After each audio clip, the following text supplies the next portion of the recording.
Baby shark. Ah! In case you're wondering. Hey guys, I'm Chris. I'm Vicky. And I'm Raver, and welcome to In Case You're Wondering. Yeah, welcome. Hey, good to see you guys. I know we've taken a little bit of a break. I think with like summer and with like the new school year, we've kind of taken our time getting back. We got plenty of stuff to talk about, and today we're talking about Umbrella Academy Season 4, kind of our thoughts and our feelings and the pros and cons. I'm sure you guys, if you've seen it, I think you know what is coming up next. What we're talking about. And so we got a lot of stuff to talk about here. I was looking here at the IMDb for the show, and you know, right now their rating has it at like a 7.8 out of 10 on the IMDb. I usually feel like IMDb's pretty tough as far as ratings.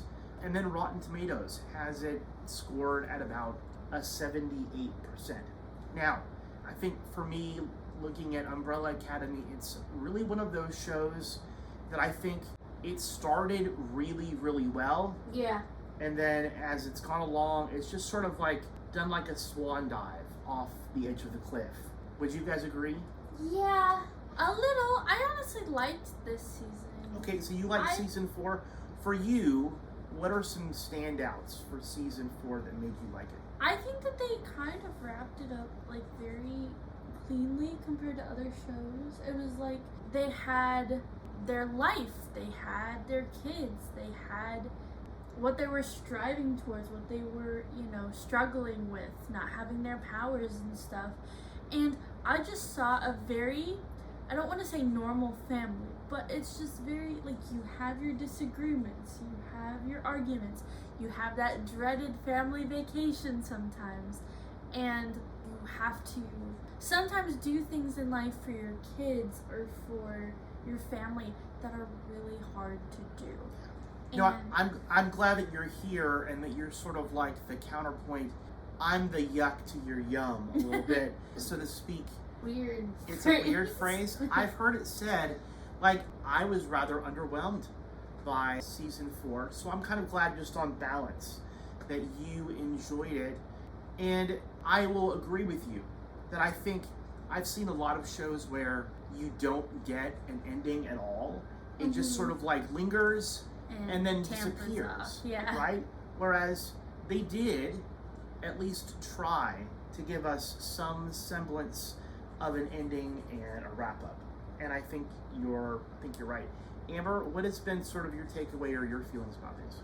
Well, Umbrella Academy, in my own opinion, I do appreciate how, you know, Elliot Page transitioned, and I really appreciate in season 3, they went with the transition for him, and that even in this new timeline, they're understanding all of the new changes and like how they were named before, like the first 2 seasons. I do appreciate that they're trying to make it a lot more inclusive because of one of the main characters transitioned in real life. I agree. Transitioning is challenging in general, and when you're an actor or an actress, that can be hard as well. I think my only problem that I had was that it felt like a very completely different character. Yeah. And that was difficult. So if you compare Viktor to the character played at the beginning, though it's the same person, they feel like very different individuals. Well, that's the good thing about, I think, like, he really did pick a good show to transition in, is because this whole idea is different timelines and how things are meant to change. Like what Vicky was saying is that it really works. Yeah, it's not like this is a story about consistency, right? Every episode, I think, came out with something different, and that was from the beginning. Like, right. That was the whole thing of this Umbrella Academy, was to fix this form of timeline or to fix something that has been broken. At the beginning, they were seen as these heroes. And I think a lot of us, we would like to believe that we have the ability to fix things, that we're going to fix whatever is broken.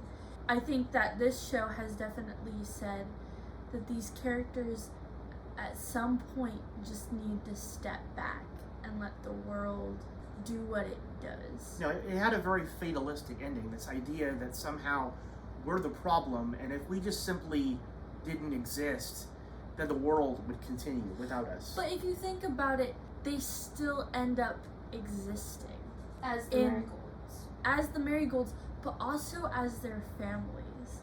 Like, without the Umbrella Academy, I think their family would cease to exist. I think certainly the idea of the show, we thought that with, Luther's strength and Viktor's sonic resonance abilities and Five's teleportation, Klaus's ability to control necromancy in the dead, Ben's tentacles, and Allison's rumoring, I think that we had thought that they were going to find a way to overpower whatever obstacle it was that was threatening the world.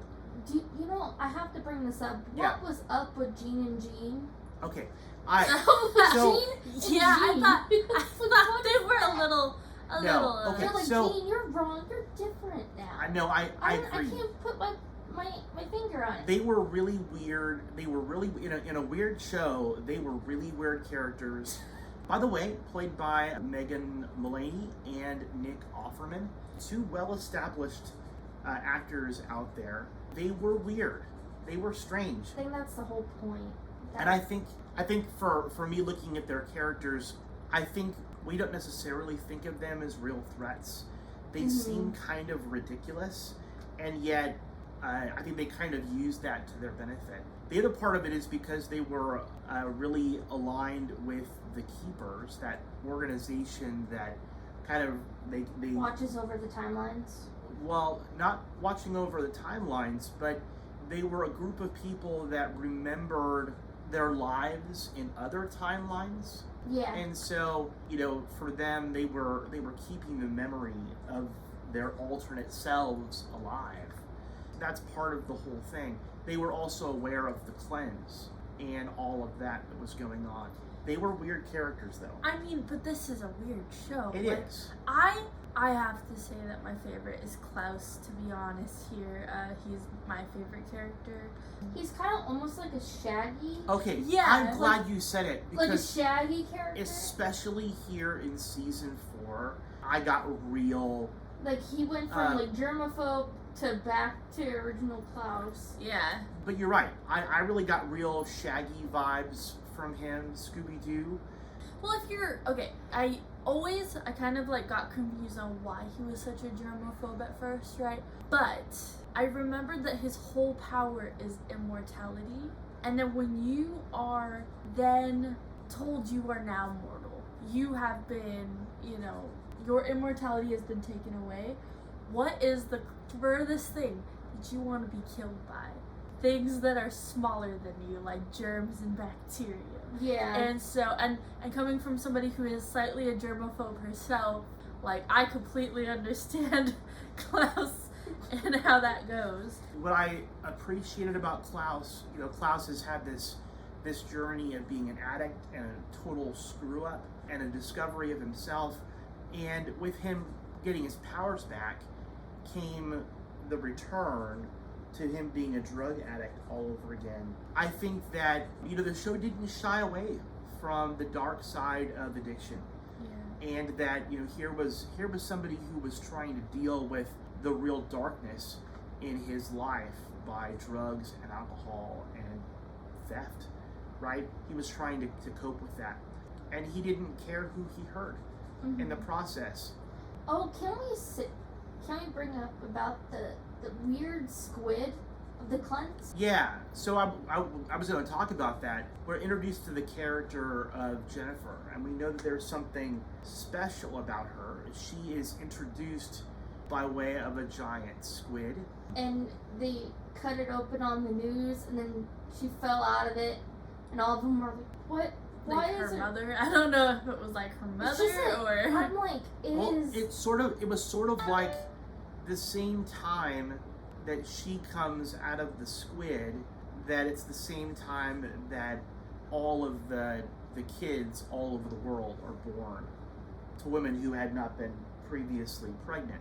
And so we know that there's this sort of weird relationship, almost oppositional, that we see between Jennifer and the 7 kids, but specifically Jennifer and Ben end up with this interesting connection. I thought it was strange that Ben is the kid with the tentacles, and Jennifer had been born essentially out of a giant squid.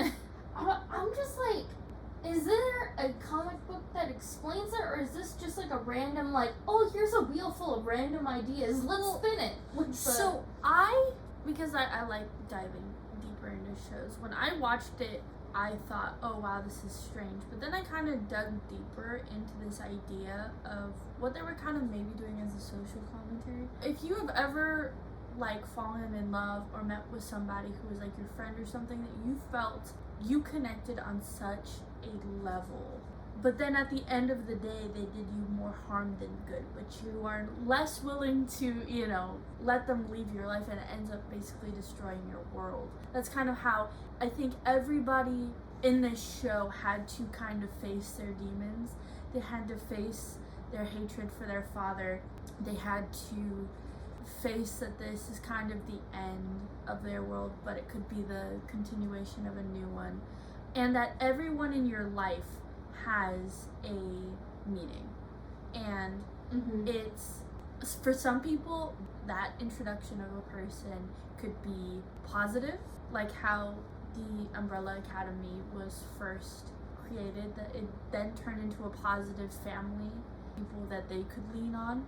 Even the relationship between Lila and Five, even though I didn't agree with it, they were positive. There was a positive connection between the two of them that helped them Diego survive. was like, I knew it from the start, even though they were like, well, it didn't happen during this time when we were here. And I'm glad that we kind of went here with Lila and Five. And you're right, originally, you know, Diego had his suspicions that they were, you know, cheating behind his back, which they weren't. They were both, you know, having this secret life that they weren't letting Diego into. Figuring out the cleanse and what was going on. They were watching the keepers, but like they were keeping that secret. I think them having a secret life apart from Diego was where they went wrong. When they tried using the subway to travel between worlds, and they get themselves stuck for like 6 years, 5 months, and 2 days, and they kind of go native and end up coming together because there was nobody else. Yeah. I mean, remember the last time that Five had been stuck in the future, he fell in love with a mannequin. So it kind of tracks that if you get stuck with Five somewhere, he's gonna fall in love with you. Well, like it's he's the not companionship, wanting companionship It is. after a while. But that was really cringy, and I remember you guys responding pretty vocally, like, You're like, no! You're Because That like was- I think we didn't realize how much time has passed. But in when that we subway. knew about the time, we were like, okay. We And then like understand. they're like, we get to go home, and I'm like, ugh. there did seem to be, though, a really huge age gap between Five and Lyla. That we realized that Five has grown up. He is a man in at least the technical aspect of it all. But it did To see him feel... with some like stubble, I was like, damn, this is Five like I know. that? Because he's always It been did like feel super clean it did shaven. feel weird, and you know, again, they were there for almost 7 years, and so you know he really had grown up at that point. It was interesting. We certainly see a lot of these duos, Jennifer and Ben, Five and Lila. We even see Viktor and Reginald Hargreeves. You know, Viktor had this deep-seated resentment that of all of the kids that he really had been neglected. And I don't think that he realized that Reginald had neglected him because he knew how dangerous that Viktor could be.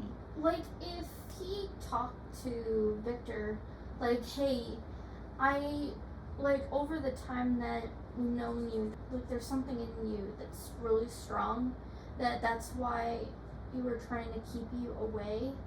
because we don't want anybody else to get hurt because of your ability. If that was the case, he would be more understanding, but because of Viktor not really knowing exactly why, it makes sense why things happened the way it did. Right.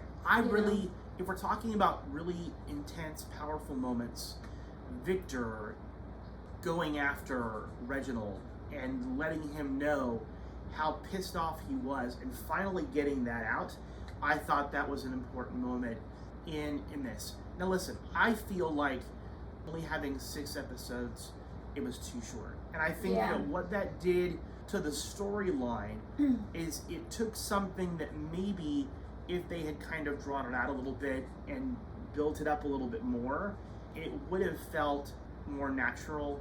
Rushing it, I think that hurt it in the end, trying to collapse it all into 6 episodes. I'm going to talk about the cringiest moment. I'm surprised you guys haven't brought it up, and that is Baby Shark. Oh, in the car? Oh, God. Well, So, let's Baby be Shark, honest here. Baby Shark the first time was hilarious. 4 times, I'm like, all right, this is not funny anymore. And they did it like a good 8 times. They did. You do realize that Baby Shark is a secrets, right? It is. And we pulled off awesomely, right? But they. That's true. It is in our. I know. Yeah. It's almost like I almost forgot about it. But see, I think we used Baby Shark ironically in our opening sequence, whereas I think they kind of wore it out. Well, wait, no, because Mom, she's the hand in the intro. Surprise. Right. But I know. Spoiler I alert. think that's what Dad was doing. But I hope you guys enjoyed the podcast episode about Umbrella Academy Season 4. Tell us what you think about in the description. You could do the pointy fingers. Yeah. We want to make sure, we want to find out what you guys think. Did you guys like it? Who was your Did you favorite get it? character? Yeah. Did you like the Kill Bill moment that Klaus had? Who knows? Put it down below. Right. Oh, him getting buried alive. Can't believe we didn't talk about that. Well, we'll talk about that next time if we do. Yeah. Hey, if you have watched this far and you haven't already subscribed, what are you waiting for? Hey, we appreciate the love and support. If you hey, have guys. any ideas, let us know. Yes, absolutely. Hey guys, as always, I'm Chris. I'm Vicky. And I'm Amber. And thank you for the 108 subscribers. Yeah, you guys are awesome. Woo! All right. Woo! Hey, see you next time. Adios. Bye. Bye. In case you were